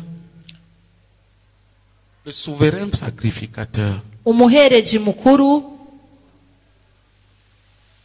Non, le sacrificateur pour allumer le feu sur l'autel. Umuhereji kugira ngo acane umucanwa ku gicaniro pour allumer le feu de Dieu. Kugira ngo acane umucanwa w'Imana. Avait besoin premièrement de 3 choses. Byaba bisabwa ko abafise ibintu bitatu. Un autel. Yaba afise igicaniro. Qu'est-ce qu'un autel? Igicaniro gisigura iki? Un point de rencontre avec Dieu. N'ahantu wewe uvuganira n'Imana. Certifié. Ahantu hazwi kanuni te aha niho nyagira n'Imana. Un point où Dieu le rencontre. Igisata iyo ukikoze Imana ikubwira. Comment discerner ce point? Ukimenya gute? Umenya gute aho hantu muvuganira n'Imana? Si tu regardes uraraba neza les points de rencontre de tes pères avec Dieu, tu sauras ucucungera neza ukaraba uti bâtir l'autel. abantu nkomokako mu buryo bw'impwemu bubatse ibicaniro ibihe bahurira n'Imana hehe. Qui est le fondateur de ton œuvre, de l'œuvre dans laquelle tu te trouves? Ninde yashinze igikorwa urimwo wewe? Sur quelle base est-ce que Dieu lui a parlé et Dieu l'a conduit? Imana kugira ngo imuvugishe Voilà l'autel. yaba yagize iki, yaba Voilà les yatambutse différents gute? points de rencontre avec Dieu. Niho na wewe nyene Tu muhurira traites ça. n'Imana. Tu traites ça à la légère, Ukabifata mineneko tu seras un Ichabod. uzoca uba umuntu wameze nka Nikaboti. Ça dit Dieu s'est en allé. Ukavuga uti Imana yarayigiriye. Mais quand Dieu part, après, le danger de recevoir l'onction et le perdre, c'est que quand l'esprit te quitte, il ne te laisse pas, n'en laisse pas le vide. Un esprit méchant vient. Ikigoye rero nuko mpwemu yera iyo yigiriye itahasiga hagaragara, haca haza imindi mpwemu mbi ikagukoresha vya bindi. Qu'est-ce qu'il fait là, lui? None mwene data byagenze gute? Lui et son pasteur. Mwene data n'umwungere wiwe, intamba n'umwungere. Il est en train de te ressembler là. Ariko akora nk'ivyo uriko urakora. Il n'a pas tort. Puisque tu dors, lui dort à 4. Kandi Avec ntiyihenze 2 points fermés, lui dort avec 4 points fermés. uyisinziriye nawe aca asinzira.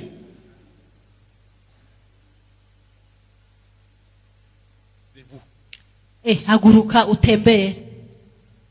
On n'a pas dit d'imiter les gens dans des bêtises. Ntituriko tuvuga ngo mwigane abantu mu bintu bibi. On a dit d'imiter les gens en Christ. Turiko tuvuga ngo mwigane abantu muri Kristo. Qui comprend? Ninde ariko aratahura? En Christ. Muri Kristo. Si vous me rencontrez en train de gifler ma femme, n'allez pas m'imiter en giflant vos femmes. Umunsi mwombona ndiko nkubita ikofu umukenyezi wanje ntimuze munyigane. Quoi qu'elle dise, quoi qu'elle fasse. Ivyo yovuga vyose canke ivyo yokora ntavyo nokora. Je l'aime. Ndakunda umukenyezi wanje. Pas de l'amour de la chair, de l'amour Kandi pana rwa rukundo rwo mu mubiri. qui pardonne tout, Afise urukundo ruharira vyose. accepte tout, Kandi rwemeye vyose. supporte tout. Kandi rurinda vyose. Qui aime sa femme? Ninde muntu akunda umukenyezi we ngaha? Wowe urakunda umukenyezi wawe? Tu lui pardonnes tout. Uramuharira vyose.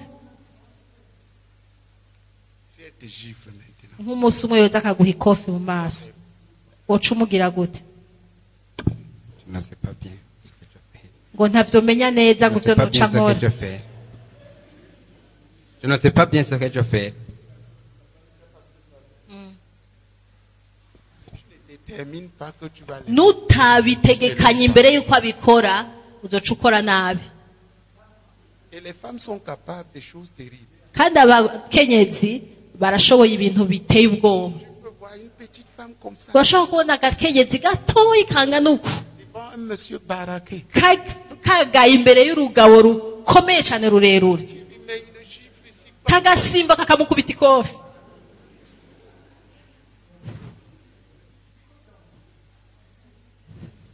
C'est vrai? Nibyo.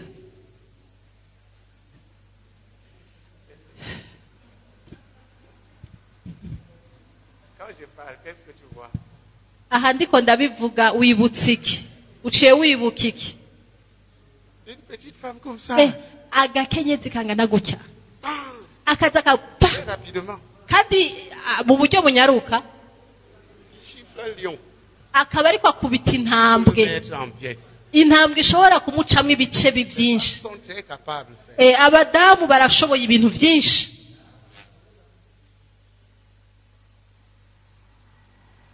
Aimer, c'est accepter tout. gukunda ni ukwemera byose Supporter tout. kandi ukarinda byose Ta femme n'est pas venue. umukenyezi wawe ntimwazananye La prochaine fois, il faut l'amener. niwagaruka uzomutuzanire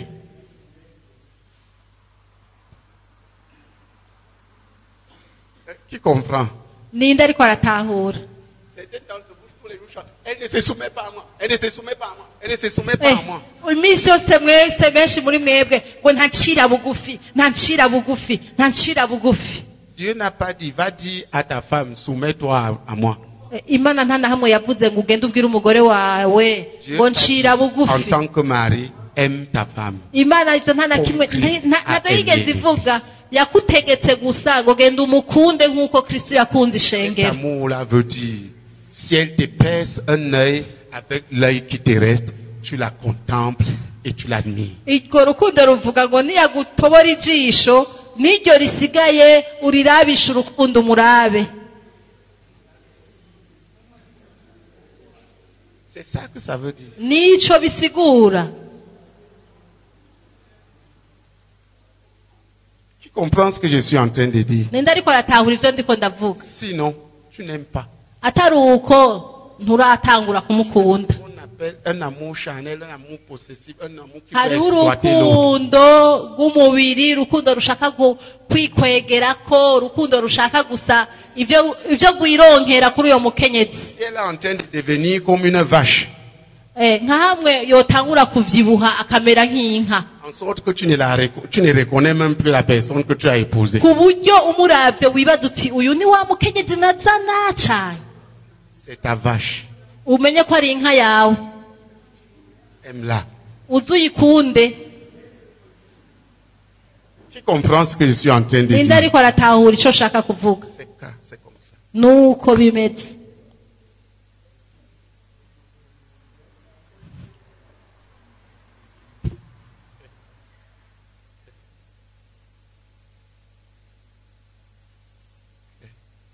C'est comme si certaines femmes, à un moment donné, cherchent que leur mari les tape.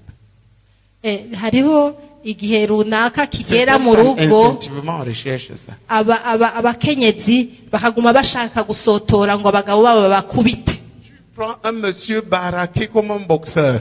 ukaza imbere y'urugabo rukomeye umenga rutera ingumu Toi, tu es comme ça. nawe ukabura akantu kangana uku Tu t'attaques à lui.